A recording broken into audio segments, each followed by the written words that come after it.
Tap ಒಂದು suspend ಒಂದು ಎರಡೂ ಕೂಡ ಸಾಕಷ್ಟು ಚರ್ಚೆನ ಹುಟ್ಟಾಗ್ತದೆ. ಹೇಳ್ತಿರೋದು ಬಿಜೆಪಿಯವರು ಸಸ್ಪೆಂಡ್ ಆಗಿದ್ದ ಕಾರಣ ಏನು? ಇದಕ್ಕೇನು ಕಾರಣ ಏನು? ಹನಿ ಟ್ರ್ಯಾಪ್ಗೋಸ್ಕರ ಹೋರಾಟ ಮಾಡ್ತಿದ್ರು. ಎಲ್ಲಿ? ಅಸೆಂಬ್ಲಿ. ಎದಕ್ಕೋಸ್ಕರ?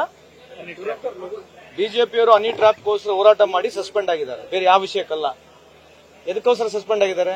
ಹನಿ ಟ್ರ್ಯಾಪಿನ ವಿಷಯನ ಪ್ರಮುಖವಾಗಿ ತಗೊಳ್ಳಿ ಅಂತೇಳಿ ಸರ್ಕಾರ ಸ್ಪಷ್ಟೀಕರಣ ಕೊಟ್ಟಿತ್ತು. ಹನಿ ಟ್ರ್ಯಾಪ್ ವಿಷಯದಲ್ಲಿ ಉನ್ನತ ತಂಡವನ್ನು ರಚನೆ ಮಾಡ್ತೀವಿ, ಅದ್ರ ಬಗ್ಗೆ ಎನ್ಕ್ವೈರಿ ಮಾಡ್ತೀವಿ ಅಂತ ಹೇಳಿದ್ರು.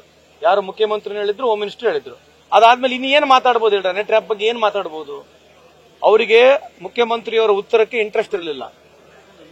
ಯಾವಾಗಲೂ ಪ್ರತಿ ಬಜೆಟ್ ನಲ್ಲಿ ಯಾವಾಗ ಮುಖ್ಯಮಂತ್ರಿ ಉತ್ತರ ಕೊಡಬೇಕಂತಾರೆ, ರಿಪ್ಲೈ ಕೊಡಬೇಕಂತಾರೆ, ಅವಾಗೊಂದು ಕಾರಣ ಬೇಕು. ಕಾರಣ ಸಿಕ್ತಿ ಅನ್ನೋದಕ್ಕೆ ಹನಿ ಟ್ರ್ಯಾಪ್. ಹನಿ ಟ್ರ್ಯಾಪ್ ಬಗ್ಗೆ ಹೋರಾಟ ಮಾಡಿ ಸಸ್ಪೆಂಡ್ ಆಗಿರ್ತಕ್ಕಂಥದ್ದು ಇದು ಎಷ್ಟು ಸರಿ ಅಂತ ನೀವೇ ಅರ್ಥ ಮಾಡ್ಕೊಳ್ಳಿ. ನೀವು ಕೇಳಿ ಸರ್, ನೀವು ಹನಿ ಟ್ರ್ಯಾಪ್ ಬಗ್ಗೆ ಹೋರಾಟ ಮಾಡಿ ಯಾಕೆ ಸಸ್ಪೆಂಡ್ ಆಗಿದ್ರೆ ನೀವು ಕೇಳಿ, ಅವ್ರು ಹೇಳ್ತಾರೆ. ಆಯ್ತ್ರಿ, ಸಿಬಿಐ ಡಿಮ್ಯಾಂಡ್ ಮಾಡಂತ ಕೇಳಬೇಕು. ಅಂತದ್ ಏನು ಕೂಗಾಡಿ ಮಾಡಿ ಪೇಪರ್ ಹರಿದು ಎಸ್ತಿ ಸ್ಪೀಕರ್ ಹತ್ರ ಗಲಾಟೆ ಮಾಡತಕ್ಕಂಥ ಅವಶ್ಯಕತೆ ಇದೆಯಾ? ಇದಕ್ಕಿಂತ ಬೇರೆ ಯಾವ ವಿಷಯಗಳು ಇರಲಿಲ್ಲ? ರೈತರ ವಿಷಯ ಇರಲಿಲ್ಲ, ಕುಡಿಯ ನೀರಿನ ವಿಷಯ. ಮುಖ್ಯಮಂತ್ರಿಗಳು ರಿಪ್ಲೈ ಕೊಡ್ಬೇಕು ತಾನೆ, ಅಷ್ಟೆಲ್ಲ ಮಾತನಾಡಿದ್ರಲ್ಲ ಎಲ್ಲರೂ. ಸಮರ್ಪಕವಾಗಿ ಸ್ಪೀಕರ್ ಅವರು 10 ತಾಸು 12 ತಾಸುವರೆಗೆ ಅಸೆಂಬ್ಲಿ ನಡೆಸಿದ್ದಾರೆ. ಪ್ರತಿಯೊಬ್ಬರು ಶಾಸಕರಿಗೆ ಮಾತಾಡಕ್ಕೆ ಅವಕಾಶ ಮಾಡಿಕೊಟ್ಟಿದ್ದಾರೆ. ಅದು ಸರ್ಕಾರ ನೋಟಿಂಗ್ ಮಾಡಿ ಮಾನ್ಯ ಮುಖ್ಯಮಂತ್ರಿಯವರು ಉತ್ತರ ಕೊಡಬೇಕು. ಉತ್ತರ ಕೊಡೋಕ್ಕಿಂತ ಮುಂಚೆ ಇಂಥ ಒಂದೇನೋ ನಾಟಕ ಮಾಡ್ಕೊಂಡು ಹನಿ ಟ್ರ್ಯಾಪ್ ಎಲ್ಲರಾಗಿದ್ದಾರೆ ಅಂತ ಹೇಳಿದ್ದಾರೆ. ಅದಕ್ಕೆ ತನಿಖೆ ಆಗುತ್ತೆ. ಏನ್ ಅವಸರನೇ ಐತಿ ಇವ್ರಿಗೆ ಹನಿ ಟ್ರ್ಯಾಪ್ ಬಗ್ಗೆ? ಅಂದ್ರೆ ಪ್ರಚಾರ ಗಿಡಿಸ್ಕೋಬೇಕು, ಟಿವಿಯಾಗಿ ಬರಬೇಕು, ಮಾಧ್ಯಮದ ತೋರಿಸಬೇಕು, ಅದ್ ಬಿಟ್ರೆ ಬೇರೆ ಏನಿದೆ ಆಗಿರ್ತಕ್ಕಂಥ ಏನು? What is they achieved? Ultimately what is their achievement? ಈಗ ಪ್ರಶ್ನೆ ಮಾಡಿದ್ದು ತಮ್ಮ ಸಚಿವರೇ ರಾಜಣ್ಣ ಅವರು. ಅವ್ರ ಮಗನೂ ಕೂಡ ಹೇಳಿದ್ದಾರೆ ಒಂದ್ ಚಾಕಿ ಪ್ಲಾನ್ ಮಾಡಿದ್ದಾರೆ ಅಂತ. ಹೀಗಾಗಿ ನ್ಯಾಯ ದೊರಕಿಸ್ಕೊಡ್ಬೇಕು. ಅಲ್ರಿ, ನ್ಯಾಯ ಅಸೆಂಬ್ಲಿಯಲ್ಲಿ ದೊರಕಿಸ್ಕೊಡ್ಬಿಡ್ಬೋದಾ? ಏನಪ್ಪ ನೀವು ಕೇಳಿದ ಪ್ರಶ್ನೆಗೆ ಉತ್ತರ ಕೊಟ್ಟಿ ಮತ್ತೆ ಅದಕ್ಕೆ ಇನ್ನೇನು ಹೇಳ್ಬೇಕು ಹೇಳಪ್ಪ. ಈಗ ಮುಖ್ಯಮಂತ್ರಿ, ನೀವೇ ಮುಖ್ಯಮಂತ್ರಿ, ತನಿಖೆ ನಡೆಸ್ತೀನಿ ಅಂತ ಹೇಳಿದ್ಮೇಲೆ ಅಲ್ಲೇ ಏನಾದ್ರು ಉತ್ತರ ಕೊಟ್ಬಿಡ್ಬೋದಾ? ಹೇಳ್ರಿ, ಅರ್ಥ ಮಾಡ್ಕೋಬೇಕು. ರಾಜಕೀಯ ಇದೆ. ಆಮೇಲೆ ದಯಮಾಡಿ ನೀವು ಹನಿ ಟ್ರ್ಯಾಪ್ ಅಂತಕ್ಕಂಥ ಪದನ ಕಮ್ಮಿ ಬಳಸಿದ್ರೆ ಎಲ್ಲೋ ಒಂದು ಜಾಗದಾಗ ರಾಜ್ಯದ ಜನಕ್ಕೆ ಸ್ವಲ್ಪ ಅನುಕೂಲ ಆಗುತ್ತೆ ಅಂತ ನನ್ನ ವೈಯಕ್ತಿಕ ಅಭಿಪ್ರಾಯ. ಎಲ್ಲಿ ಆಗ ಹನಿ ಟ್ರ್ಯಾಪ್ ಇದು ಒಂದು ಈ ವ್ಯವಸ್ಥೆ ಬಗ್ಗೆ, ಇದಿರ್ತಕ್ಕಂಥ ವ್ಯವಸ್ಥೆಯಲ್ಲಿ ನಮಗೆ ನಾಚಿಕೆಗೇಡಾಗಿದೆ. ಇದ್ರ ಬಗ್ಗೆ ನಾನು ಏನು ಸಮರ್ಥನೆ ಮಾಡ್ಕೊಂತಿಲ್ಲ, ವಿಷಾದ ವ್ಯಕ್ತಪಡಿಸ್ತೀನಿ. ಈ ವ್ಯವಸ್ಥೆಯಲ್ಲಿ ನಾವಿದೀವಿ. ಬೇರೆ ದೇಶಗಳು, ಬೇರೆ ಪ್ರಪಂಚದಲ್ಲಿ ಹಲವಾರು ದೇಶಗಳು ಬೇರೆ ಬಗ್ಗೆ ಮಾತನಾಡ್ತಿದ್ದಾವೆ.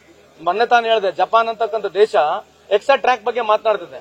ಭೂಮಿಲಿಂದ ಆಕಾಶಕ್ಕೆ 7 ದಿನದಲ್ಲಿ ಕರ್ಕೊಂಡು ಹೋಗ್ತಾರೆ ಟ್ರ್ಯಾಕ್ ಮಾಡಿ. ಇಂಟ್ರಾ ಪ್ಲಾನೆಟರಿ ಟೂರಿಸಂ ಮಾಡ್ತಾ ಇದ್ದಾರೆ. ಮೂನ್ಲಿಂದ ಮಾರ್ಸ್ಗೆ, ಮಾರ್ಸ್ನಿಂದ ಮೂನಿಗೆ.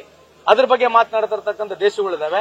ನಾವು ಬರೀ ಹನಿ ಟ್ರ್ಯಾಪ್ ಬಗ್ಗೆ ಮಾತನಾಡತಕ್ಕಂಥ ವ್ಯವಸ್ಥೆಯಲ್ಲಿ ನಾವು ಸಿಲುಕಿದೀವಿ. ಇದು ನಮಗೆ ನಾಚಿಕೆ ಅಂತ ಈ ಸಂದರ್ಭಕ್ಕೆ ಹೇಳಿಕ್ಕೆ ಇಚ್ಛೆ ಬಯಸ್ತೇನೆ.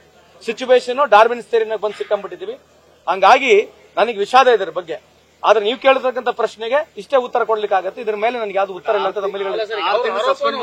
ಯಾವುದೇ ಚಟುವಟಿಕೆಯಲ್ಲಿ ಭಾಗಿಯಾಗಲ್ಲ. ಅಲ್ರಿ, ಒಂದು ಲಿಮಿಟ್ ಇರ್ತೈತ್ರಿ ಬಿಹೇವ್ ಮಾಡಕ್ ಅಸೆಂಬ್ಲಿಯಲ್ಲಿ. ಒಂದು ಬಿಹೇವಿಯರ್ ಸರ್. ಈಗ ನಮಗೆ ಪಾರ್ಲಿಮೆಂಟ್ ನ ಮಾಡಿಲ್ವಾ? ಪಾರ್ಲಿಮೆಂಟ್ ನಲ್ಲಿ ನಮಗೆ ಹೊರ ವಸಲಿಲ್ವಾ? ಇದಕ್ಕೋಸ್ಕರ ಪಾರ್ಲಿಮೆಂಟ್ ನಲ್ಲಿ ನಾವೇ ವಿಷಯಕ್ಕೆ ಹೋರಾಟ ಮಾಡ್ತಿದ್ವಿ. ಪಾರ್ಲಿಮೆಂಟ್ ನಲ್ಲಿ ನಾವು ವಿಷಯ ಹೋರಾಟ ಮಾಡಿದ್ ಯಾವ್ದು, ಇದು ಯಾವ ವಿಷಯ ಹೋರಾಟ ಮಾಡ್ತಾರೆ ನೀವು ಯೋಚನೆ ಮಾಡಿ ನೋಡ್ರಿ. ಇದೇನು ಸಾರ್ವಜನಿಕರಿಗೆ ಬಹಳ ಅನುಕೂಲ ಆಗ್ತಕ್ಕಂಥ ಕೆಲಸ ತರ ಮಾಡಿಬಿಟ್ರು. ಏನೋ ಸಾರ್ವಜನಿಕರಿಗೆ ಬಹಳ ಅನಾನುಕೂಲ ಆಗ್ಬಿಟ್ಟಿದೆ, ಅನ್ಯಾಯ ಆಗಿದೆ ಅಂತ ಹೋರಾಟ ಮಾಡಕತ್ತಾರೆ. ಅದು ಹೇಳಿರ್ತಕ್ಕಂಥ ನಮ್ಮ ಸರ್ಕಾರನೇ, ನಮ್ಮ ಸಚಿವರನ್ನೇ ಹೇಳಿದ್ದಾರೆ. ಇವರನ್ನು ಅದ್ರ ಬಗ್ಗೆ ಮಾತನಾಡಿದಾರ? ನಾವೇ ನಮ್ಮ ಸಚಿವರು ಬಂದು ಪ್ರಸ್ತಾವನೆ ಸಲ್ಲಿಸಿರ್ತಕ್ಕಂಥದ್ದು ಅಸೆಂಬ್ಲಿಯಲ್ಲಿ. ಅದ್ರ ಬಗ್ಗೆ ಸಮರ್ಪಕವಾಗಿ ಸರ್ಕಾರ ಮಾಡುತ್ತೆ ಅಂತ ಹೇಳಿದಾದ್ಮೇಲೆ ದೂರು ದಾಖಲೆ ಮಾಡಿಲ್ಲ ಸರ್ ಸಚಿವರು. ಒತ್ತಡ ಆಯ್ತಾ ಸರ್? ರೈಟಿಂಗ್ ನ ಕಂಪ್ಲೇಂಟ್ ಕೊಡ್ಬೇಕಲ್ರಿ. ಅವರು ಬಂದು ಸದನದಲ್ಲಿ ಇದು ಮಾಡಿದ್ರು, ಅದನ್ನು ಕೂಡ ದೂರು ದಾಖಲೆ. ನಿಮಗೆ ಮಾಹಿತಿ ನೋಡಿ, ನಿಮಗೆ ಮಾಹಿತಿ ಇದ್ರೆ ಮಾತಾಡಿ. ಈಗ ಸಚಿವರು ಹೇಳಿದ್ಮೇಲೆ ಸುಮೋಟೋ ಆಗಿ ಗೌರ್ಮೆಂಟ್ ಮಾಡ್ತದ ಅಂತ ಹೇಳಿದಾರೆ. ನೀವು ಈ ತರ ಸುಮ್ನೆ ಯಾಕೆ ಹಿಂಗೆ ಬೇರೆ ವಿಚಾರಗಳನ್ನ ಯಾಕೆ ಮಾತಾಡ್ತೀರಿ? My dear brother, I request you, if there is anything source of information ಇದ್ರೆ ಹೇಳಿ. ಸದನದಾಗ ಹೇಳಿದ್ಮೇಲೆ ಮತ್ತೆ ಸರ್ಕಾರ ಕ್ರಮ ತಗೊಳುತ್ತೆ ಅಂತ ಹೇಳಿದ್ಮೇಲೆ, ಉನ್ನತ ಸಮಿತಿ ಕಾನ್ಸ್ಟಿಟ್ಯೂಟ್ ಮಾಡ್ತೀವಿ ಅಂತ ಹೇಳಿದ್ಮೇಲೆ ಇನ್ನೇನಿದೆ? ಸುಮೋಟೋ ತಗೊಂಡಂಗ್ ತಾನೆ ಅಲ್ವಾ? ತಪ್ಪಿದ್ರೆ ನನಗೇನು ಗೈಡ್ ಮಾಡಪ್ಪ ನೀನು.